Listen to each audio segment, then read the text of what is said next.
Hi everyone! So I decided why not post a vlog video just to try something new for me, and I thought why not for a starter show when I went to San Francisco for a month because I was a part of California College of the Arts pre-college program.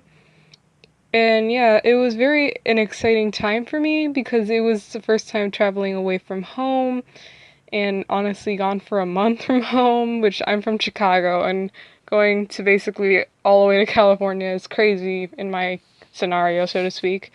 Um, so yeah, this is gonna essentially show my experiences, so the places when mostly and especially the Walt Disney Museum I went to, because I was studying stop motion animation at the time, which, by the way, I highly recommend going to that museum if you're in the San Francisco area and want to check something cool out. I definitely recommend over there.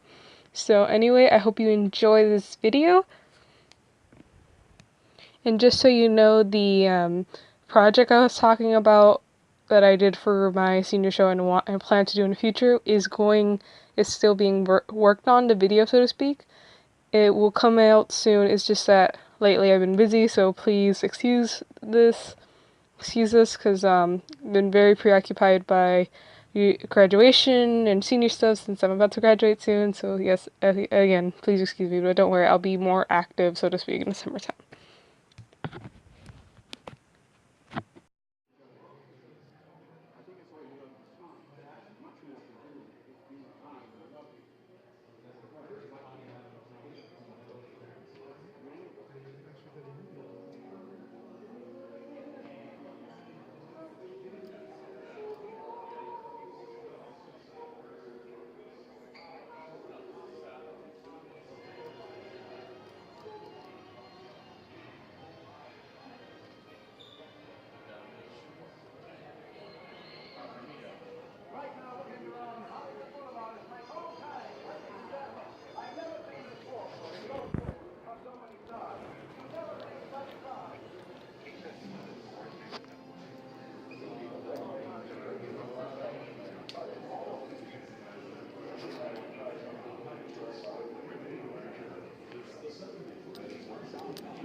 Because it was a running thing.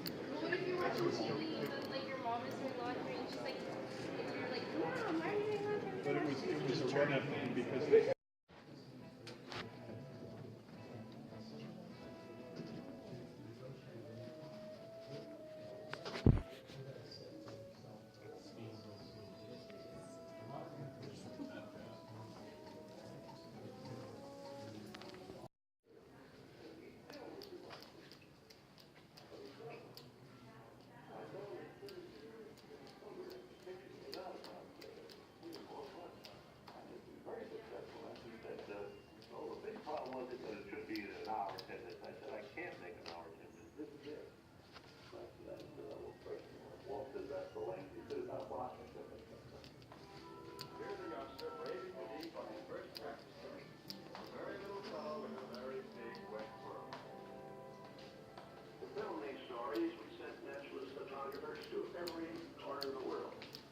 And the result was Bear Country, Vanishing Prairie, Seal Island, and many others. And at the very beginning, we discovered that old Mother Nature had rhythm. So all our true life adventures had music too. For instance, in the living desert, we composed a square dance number to accompany a couple of fictitious stories.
over there is where they hold Fantastic.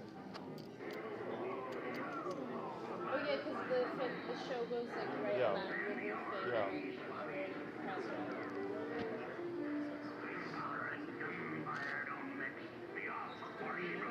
I feel like this would be a little kid's dream come true. This is where I grew up. This was my backyard. Did you live close to Anaheim? Yeah, if the fireworks, I was in Garden Grove. If the fireworks went off at 9, it was curfew, and you dropped your bikes and went inside. Really? Yeah, I'm 3 months older than Disney. So I grew up in the park. One of my father's first jobs was to collect money from the Mad Hatter's shops for Bank of America Wow. and trade the big bills for little bills.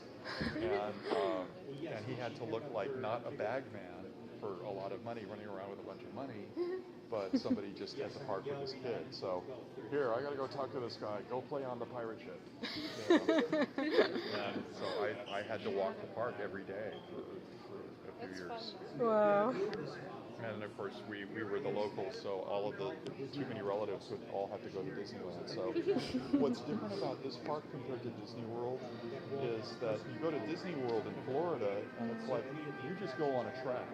And you just go through everything all the way around, and then you're done, and you spill them back out into Main Street again, and you're out. I've never been to Disney World. Yeah. Neither. But Disneyland it's all about what are the little sideways to get into this place or that.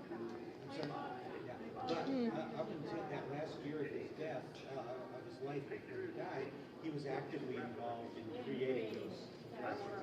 One of the more neat stuff panels up down there there, too. talks about Walt giving his wife Lily to walk through to a pirate.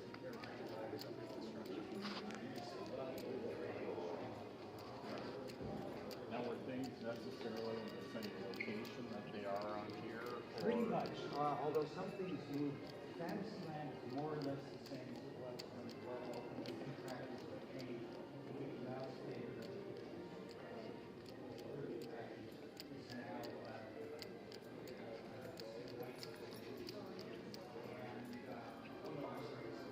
So those little, they call them doom buggies for, and then these things are the people movers. And the tracks are still out there. They just haven't figured out what the hell to do with them. Oh. But the future, 1970. Autopia. Lightning McQueen. It's early ages. I hate Autotopia. 'Cause Yeah. It's so hard to control the cars, and you're just like, I Yeah, hate it's like it so bad much. slot cars. Oh my goodness.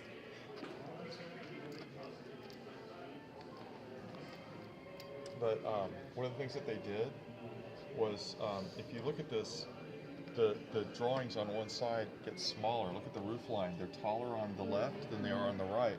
And the idea is that everything shrinks as it gets farther away so that it looks longer and bigger. And then they're always talking about how at the end of every vista there's something to get your attention and make you want to go there. So, in other words, they used false perspective, theatrical Oh, it's false like in perspective. that, Oh. in, you know, California Adventure Park, Yeah. where you're walking down the street, Yeah. and it looks like it's like right next to the theater Yeah. thing, and it looks like it goes on, and then you get there, and you're like, what? Oh, it's the wall. Yeah, it's like that's the end. Yeah. Yeah, I ate at the Carthay Circle Theater ticker. Because we went there with my son when he was 9, and my son when he was 13, and my daughter when she was 9. And then we had TVs like this because they're big and stupid. Yeah.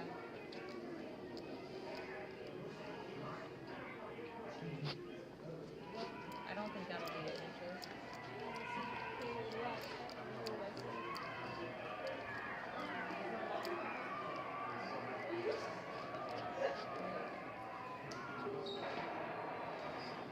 Yeah, a lot of the stuff. Some of it was shot in color, not expecting to be, but it was in anticipation that there would be color sets.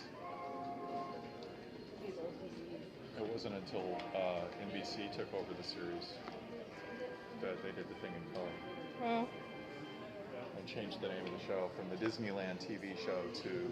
World of Color. I know. I'm so happy. And the first show was Donald in Magic Land Oh yeah. with Ludwig von Drake explaining color TV and performing the Spectrum song. But you're good. The Spectrum song. Oh yeah, this one's pretty good. Here he is walking the mock-up for the Pirates of the Caribbean. And that's the way they set it up, so that it's kind of at eye level, and Pipe and Drake.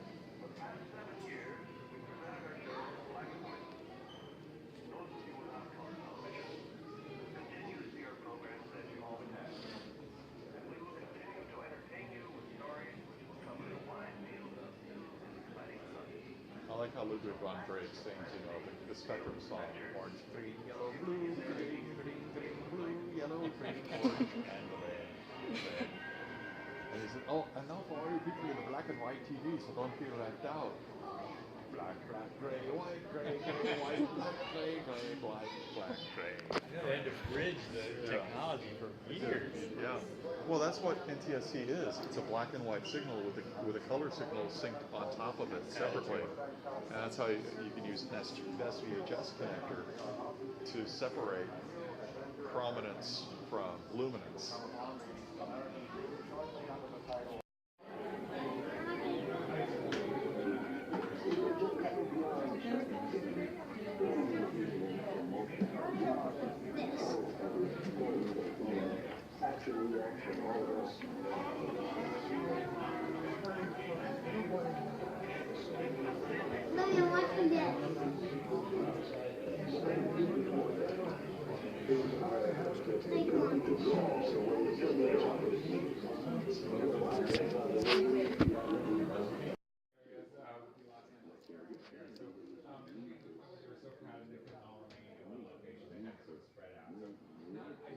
When you have something that requires as much teamwork as the creation of animated films.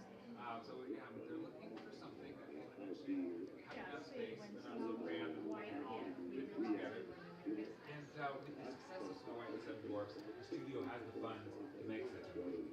So they go Walt Disney Brothers, they go out and they look at some different properties. They actually purchase 51 acres in Burbank, California. And we know Burbank has much more crowded, Los Angeles type city there, but at this time it was still sort of on the outskirts, a little more rural, and so there's definitely some space to be had. So about 51 acres, and they're going to invest about $3 million. So Snow White and Seven Dwarfs makes about $8 million in its first run, so definitely a good sort of a cash-making device behind it. They're taking about $3 million and investing in the creation of a brand new state-of-the-art facility they're going to build from scratch in Burbank.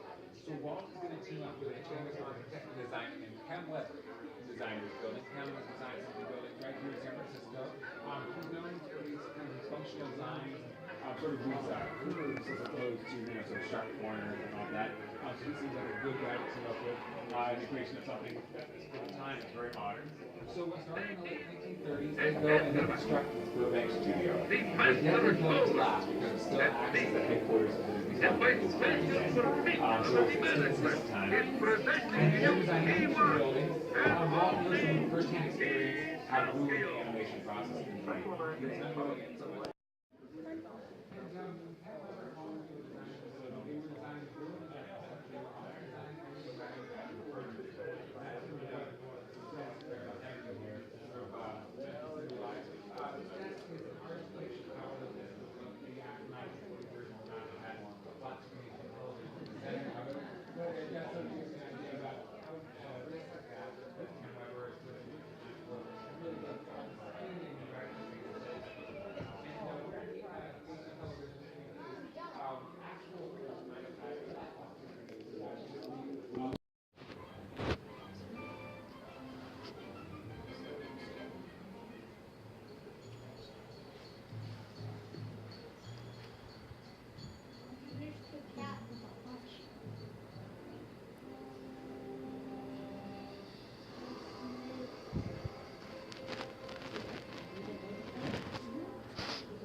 Oh yeah, this is Hans Conried, who's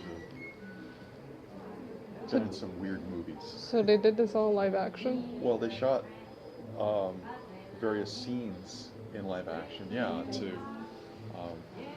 they called it live action reference. And so then they could print these out on photographic paper and decide what part of the pose they like. They might like part of a pose from one frame, part of a pose from another frame, and just take inspiration from the acting and get ideas that they might not otherwise have. But generally the animators were the ones directing the action also. So just getting somebody to pose it out so they could see how it might look. And then of course taking it way over the top and putting them in costume and character. But yeah, that's Bobby Driscoll. And I think we just lost the actress who played Tinkerbell. Oh. Actually, June Foray, the voice of Rocket J. Squirrel, Yeah. her voice was, well, a lot, June Foray, who's Yeah, yeah. like famous for being June Foray. Her first job at Disney was she was told to bring her bathing suit, and they tied her legs together and made her slide down burlap rocks as reference for one or two other girls as mermaids for the lagoon.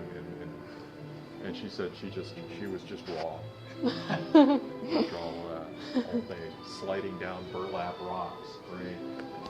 I just love these concept drawings. Look at that. I know, they're just over the top in Yeah. detail. I like the Alice one a lot. Oh yeah. Coming through the keyhole. And the little models. Yeah, maquettes. They've been doing maquettes forever.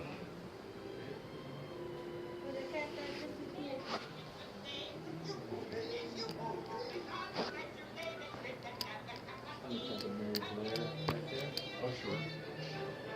The Mary Blair exhibit was really good. That was my favorite. Yeah. That was so great. Well, They her, totally her did cabaret is downstairs. Wow. Yeah, like the way she left it. It's all preserved.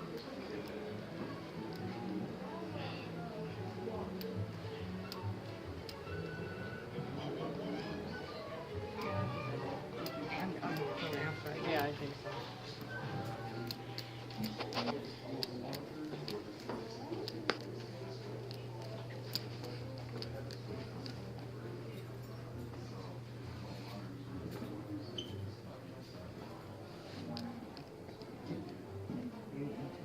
Really?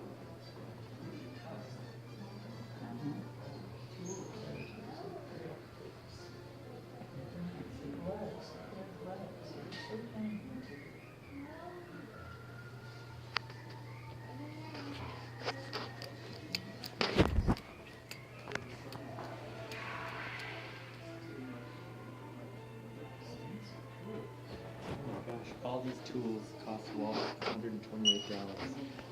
1950. Can you imagine? It is. They're so detailed. Uh-huh. It's impressive. Miniature. I can't get over the books either. How would you read a book that small? I think You it's have to just put on for those show. tiny gloves. Yeah.